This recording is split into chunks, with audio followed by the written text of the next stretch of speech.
ಬಹುನಿರೀಕ್ಷಿತ ಈ ಫೋಟೋಗ್ರಫಿ ಸ್ಪರ್ಧೆಗೆ ಸಾವಿರಾರು ಫೋಟೋಗಳು ಕಚೇರಿಗೆ ಬಂದಿದ್ವು.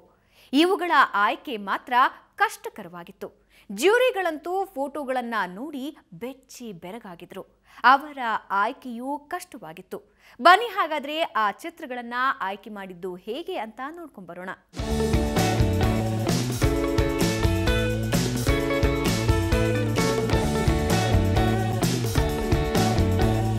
ಡಿಜಿಟಲ್ ಯುಗದಲ್ಲಿ ಫೋಟೋಗಳನ್ನ ಗ್ರಾಫಿಕ್ಸ್ ಮಾಡಿ ಅತ್ಯುತ್ತಮ ರೀತಿಯಲ್ಲಿ ಕಾಣುವಂತೆ ಮಾಡಬಹುದು. ಇಂತಹ ಫೋಟೋಗಳು ಬಂದಲ್ಲಿ ಪತ್ತೆ ಹಚ್ಚಲು ಸಾಕಷ್ಟು ಕಷ್ಟಕರವಾದ ಕೆಲಸವೇ ಸರಿ. ಎಂತದ್ರಲ್ಲೂ ನಮ್ಮ ತೀರ್ಪುಗಾರರು ಯಾವುದು ಒರಿಜಿನಲ್ ಯಾವುದು ಗ್ರಾಫಿಕ್ಸ್ ಅನ್ನೋದನ್ನ ಕೂಡಲೇ ಪತ್ತೆ ಹಚ್ಚಿ ಹೇಳುವಷ್ಟು ಜಾಣರಾಗಿದ್ರು.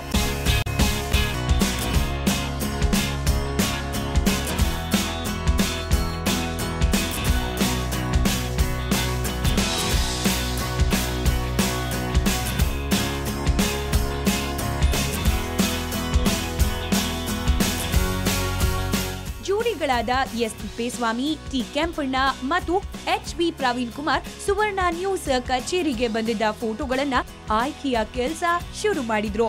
ಒಂದಕ್ಕಿಂತ ಒಂದು ಹೆಚ್ಚು ಸುಂದರವಾಗಿದ್ವು. ಈ ಫೋಟೋಗಳಲ್ಲಿ ಅತ್ಯುತ್ತಮವಾದ 120 ಫೋಟೋಗಳನ್ನು ಆಯ್ಕೆ ಮಾಡಿದ್ರು.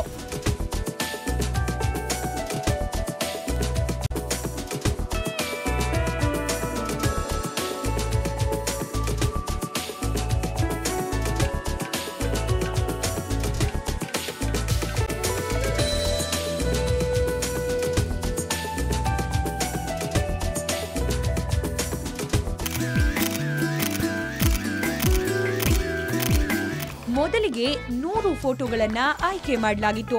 ನಂತರ ಇನ್ನು 20 ಫೋಟೋಗಳು ಆಯ್ಕೆ ಮಾಡಿ ಪ್ರದರ್ಶನಕ್ಕೆ ಇಡಲಾಯಿತು.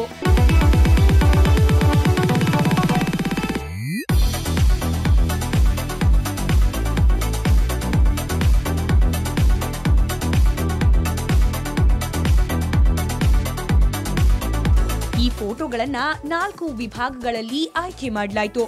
ಪ್ರಕೃತಿ ಮತ್ತು ವನ್ಯಜೀವಿ, ಮದುವೆ, ಪೀಪಲ್ ಮತ್ತು ಪ್ರವಾಸ ವಿಭಾಗಗಳನ್ನಾಗಿ ವಿಭಜಿಸಿ ಆಯ್ಕೆ ನಡೆಸಲಾಯಿತು.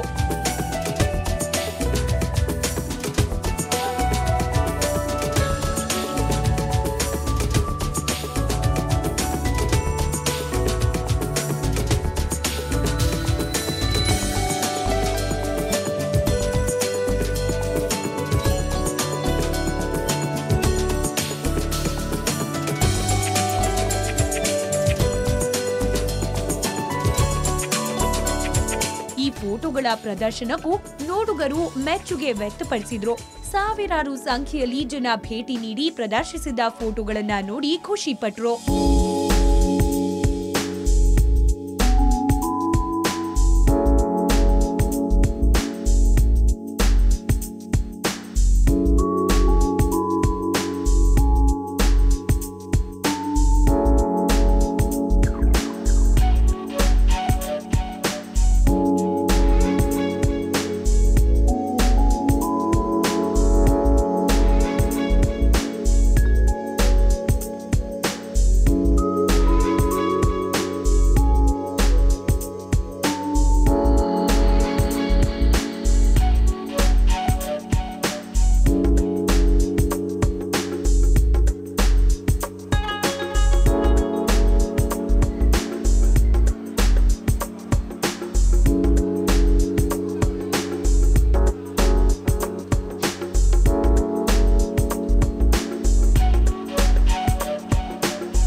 ಎಕ್ಸಿಬಿಷನ್ ಯೂಶಲಿ ಇಲ್ಲಿ ಚಿತ್ರಕಲಾ ಪರಿಷತ್ತಲ್ಲಿ ಡಿಫ್ರೆಂಟ್ ಆಗಿರುತ್ತೆ.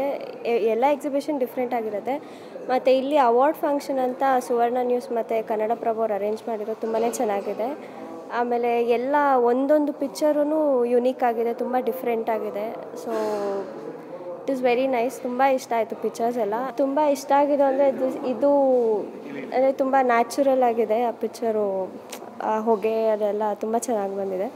So I like that.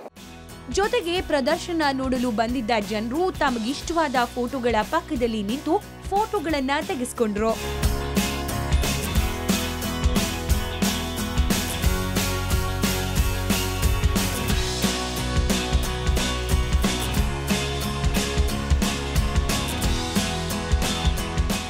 ಈಗ ಒಂದು ಚಿಕ್ಕ ಬ್ರೇಕ್ನ ನಂತರ ಯಾರ್ಯಾರಿಗೆ ಪ್ರಶಸ್ತಿ ಸಿಕ್ತು ಅಂತ ನೋಡೋಣ.